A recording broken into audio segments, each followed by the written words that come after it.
Tahukah kalian di manakah Allah Subhanahu wa taala sebelum alam semesta ini diciptakan? Ini dia.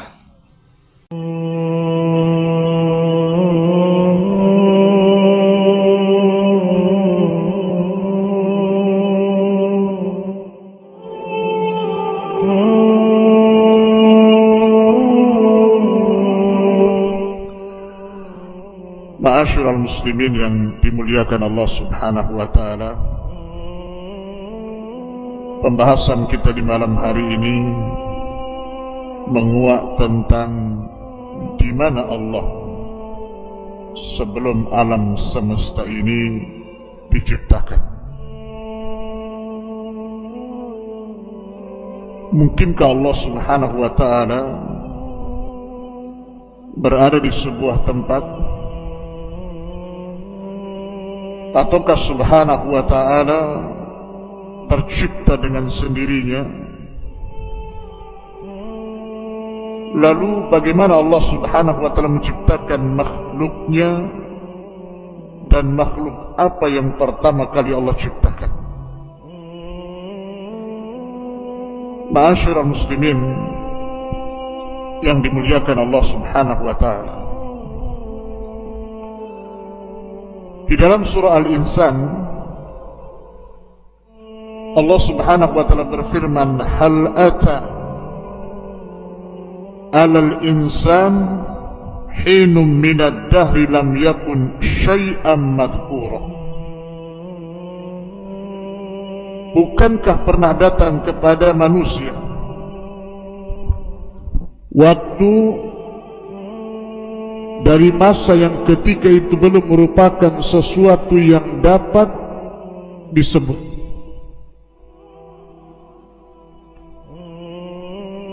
Dari ayat ini,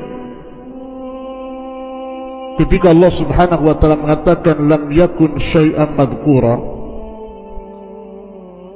sesuatu yang belum dapat disebut namanya, ini arasy, ini kursi, ini langit, ini Adam, ini Hawa, ini gunung, ini sungai, ini hutan, dan begitu seterusnya. Belum ada penyebutan itu. Hanya Allah Subhanahu wa ta'ala satu-satunya sang pencipta di alam semesta ini. Ma'asyiral muslimin yang dimuliakan Allah Subhanahu wa ta'ala, dari Waqi ibnu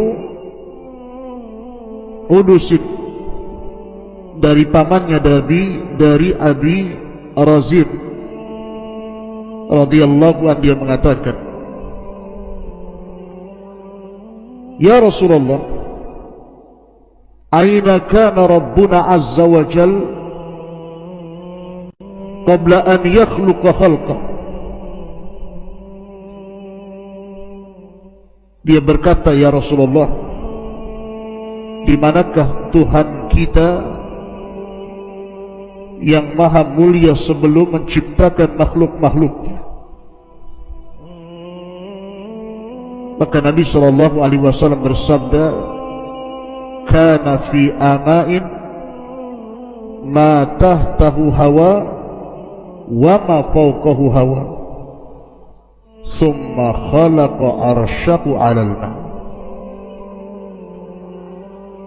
Maka Nabi SAW bersabda, Allah berada di ama, di mana ama di bawahnya tidak ada udara, dan di atasnya pun tidak ada udara. Kemudian Allah Subhanahu wa ta'ala menciptakan arasy-Nya di atas air. Ma'asyiral muslimin yang dimuliakan Allah Subhanahu wa ta'ala, apa itu ama? Karena di sini Nabi SAW mengatakan bahwa Allah Subhanahu wa ta'ala berada di ama. Disebutkan oleh para ulama seperti yang dikatakan Al-Qadhi, maksudnya Qadhi Iyad, al-muradu bil ama ma la taqbaluhu al-awhamu wa la tudrikuhu al-uqul wal afham. Abbara an adamil makani bima la yudrak wa la yutawahham, wa an adami ma yahwihi wa yuhitu bihi al-hawa fa innahu yutlaq wa yuradu bihi al-khala alladhi huwa ibaratun an adamil jismi liyakuna aqraba ila fahmi sami. Masyarakat muslimin yang dimuliakan Allah Azza wa Jalla, beliau mengatakan yang dimaksud dengan ama adalah sesuatu yang tidak bisa diterima oleh imajinasi dan tidak bisa digapai oleh akal dan pemahaman. Nabi menunjukkan ketiadaan tempat dengan sesuatu yang tidak bisa dimengerti dan dihayalkan, dan juga menunjukkan ketiadaan sesuatu yang memuatnya atau udara yang melingkupinya.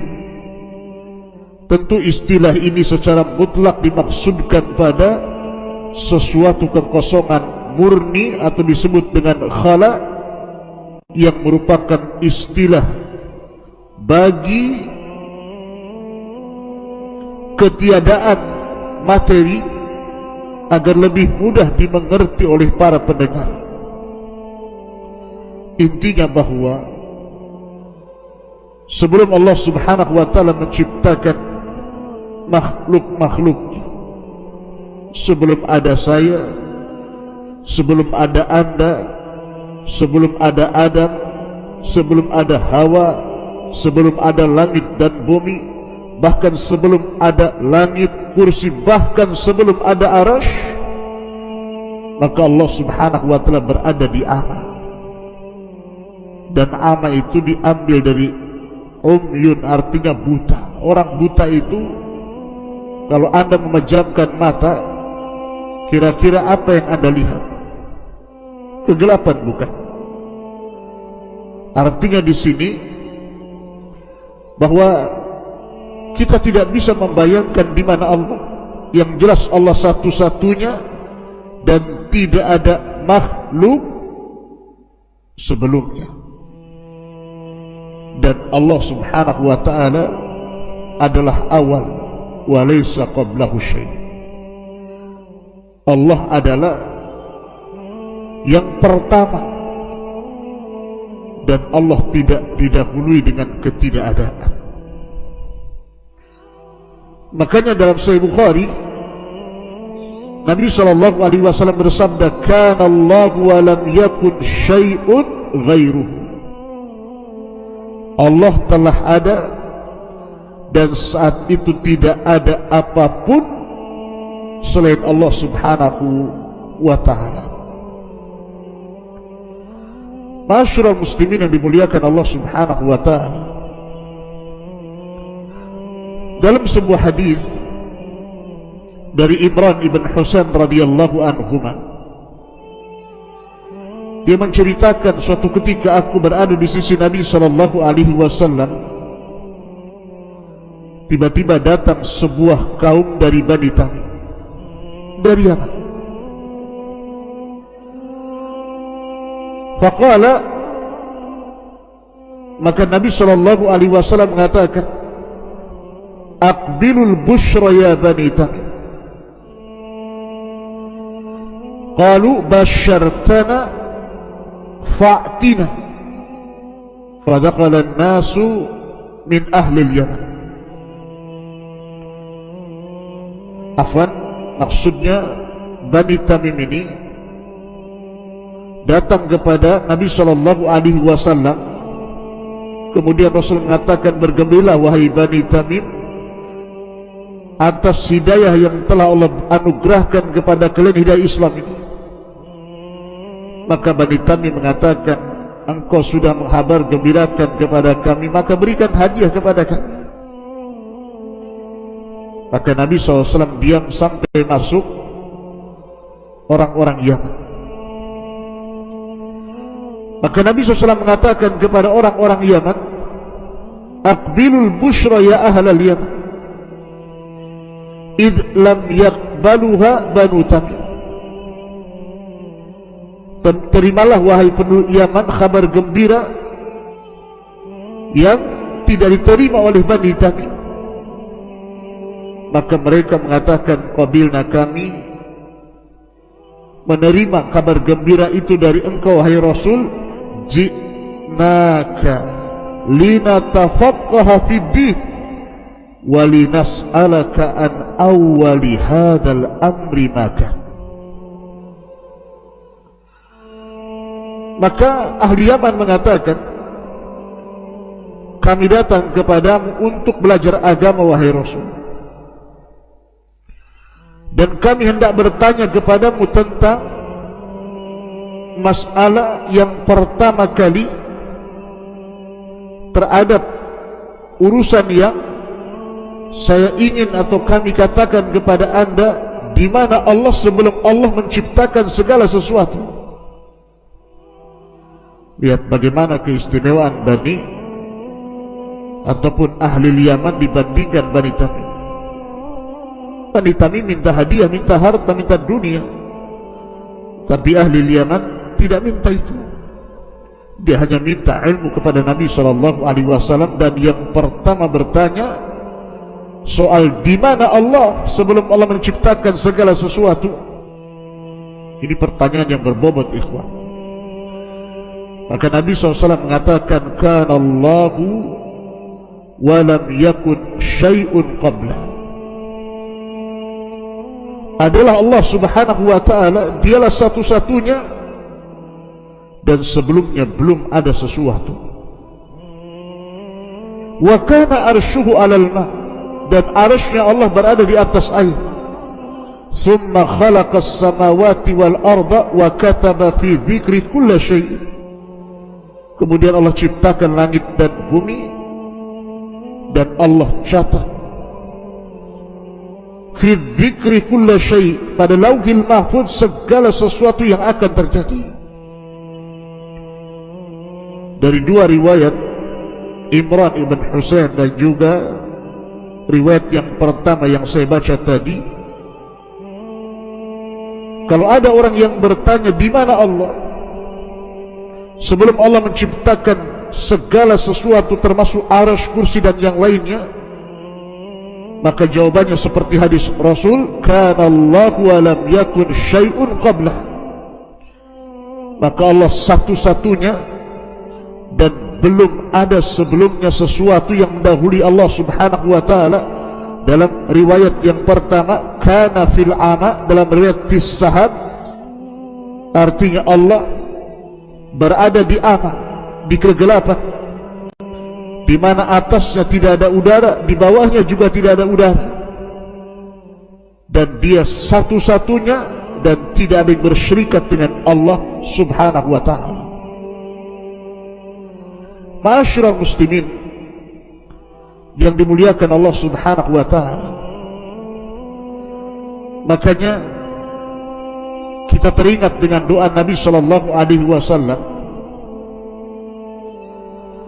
"Allahumma rabbas samawati sab'i wa rabbal arshil azim, rabbana wa rabba kulli syai'in, faliqal habbi wan nawa, munzilat taurati wal injili wal furqan, a'udzu bika min syarri kulli syai'in anta akhidun binasiyatihi, Allahumma antal awwal falaysa qablaka syai'un, wa antal akhir falaysa ba'daka syai'un, wa antal zahir falaysa fawqaka syai'un, wa antal batin falaysa dunaka syai'un, iqdi 'anna ad-din wa aghnina minal faqri, iqdi 'anna ad-daina wa aghnina minal faqri." Ya Allah, Rabbnya langit yang 7 dan Rabb arasy yang agung, Rabb kami dan Rabb segala sesuatu yang membelah biji-bijian dan biji kurma. Rabb yang telah menurunkan Taurat, Injil dan Quran. Aku berlindung kepadamu dari kejahatan segala sesuatu. Engkaulah yang memegang ubun-ubunnya, ya Rabb. Engkaulah yang awal, maka tidak ada sesuatu pun sebelummu. Engkaulah yang akhir, maka tidak ada sesuatu pun setelahmu. Engkaulah yang zahir maha tinggi, maka tidak ada sesuatu pun yang ada di atasmu. Dan Engkaulah yang maha batin, artinya maha dekat, maka tidak ada sesuatu pun yang lebih dekat darimu. Ya Rabb, lunasilah hutang-hutang kami dan cukupilah kami dari kemiskinan. Hadis dikeluarkan Imam Muslim. Di sini ada kata-kata Allahumma antal awal falaysa qablaha syai'. Engkau adalah zat yang pertama kali dan sebelumnya tidak ada sesuatu. Sebelummu tidak ada sesuatu. Dia satu-satunya. Dia tidak tercipta dengan sendirinya. Karena mustahil. Kalau seandainya dia tercipta dengan sendirinya, berarti ada makhluk menyatu dengan Khalik. Dan ini muhal, mungkin, mustahil, tidak mungkin. Ma'asyiral muslimin yang dimuliakan Allah Azza wa Jalla, baru setelah Allah Subhanahu wa ta'ala menciptakan makhluknya, dan pertama kali yang diciptakanlah arasnya, kemudian qalam, kemudian Allah letakkan arasnya di atas air. Baru setelah itu Allah Subhanahu wa ta'ala menciptakan langit dan bumi fi sittati ayyam, selama 6 hari. Dalam hadis Abdullah bin Mas'ud radhiyallahu anhu, Nabi sallallahu alaihi wasallam mengatakan, antara langit dunia dan langit yang kedua itu perjalanan 500 tahun. Langit yang kedua dan ketiga begitu juga 500 tahun perjalanan. Langit ketiga dan keempat juga sama, dan begitu seterusnya.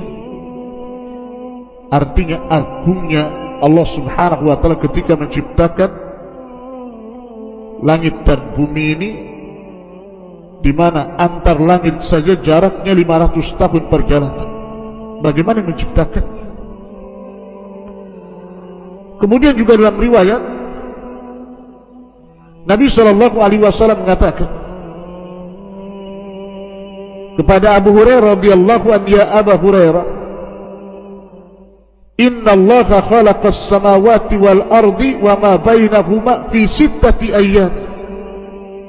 Wahai Abu Hurairah, sesungguhnya Allah telah menciptakan langit dan bumi dan di antara keduanya pada 6 hari. Summa stawa 'alal arsy yaumas sabi. Kemudian setelah itu Allah berada di atas ketinggian arsy-Nya pada hari ketujuhnya. Wa khalaqa turbata yaumas sabti. Allah ciptakan tanah di hari Sabtu. Wal jibala yaumal ahad. Dan Allah ciptakan gunung-gunung di hari Ahad. Wasyajara yaumal itsnin. Allah ciptakan pohon atau pepohonan di hari Senin. Wasyarra, dan riwayat wal makruh yaumas tsulatsa. Dan Allah ciptakan keburukan di hari Selasa. Wan nuru yaumal arbi'a. Dan Allah ciptakan nur, cahaya, pada hari Rabu. Wad dawaba yaumal khamis. Dan Allah ciptakan segala binatang yang melata di hari Kamis. Wa Adam yaumal jum'ati fi akhiri sa'atin minan nahari ba'dal asri. Dan Allah ciptakan Adam di hari Jumat di akhir siang setelah asar sampai maghrib. Ma'asyiral muslimin yang dimuliakan Allah Subhanahu wa ta'ala, intinya bahwa bertanya soal di mana Allah Itu pertanyaan yang dibolehkan. Karena juga ada riwayat ketika ada seorang sahabat hendak memerdekakan seorang jariyah, budak wanita. Kemudian sahabat ini mengatakan, "Ya Rasulullah, apakah saya patut untuk memerdekakan budak wanita ini?" Kata Nabi SAW, "Baik, saya akan uji budak wanita ini." Kemudian Nabi SAW mendekati budak wanita itu dan mengatakan, "Aina Allah?" Di mana Allah? Maka budak wanita itu mengatakan, "Allahu fis sama." Allah berada di atas ketinggian. Sama itu artinya secara bahasa ma fawqa ra'si fahuwa sama. Sesuatu yang di atas kepala itu disebut sama. Artinya Allah berada di atas ketinggian sana. Maka Rasul mengatakan, "A'tikha fa innaha mu'minatun." Merdekakan dia karena dia seorang wanita mukminah.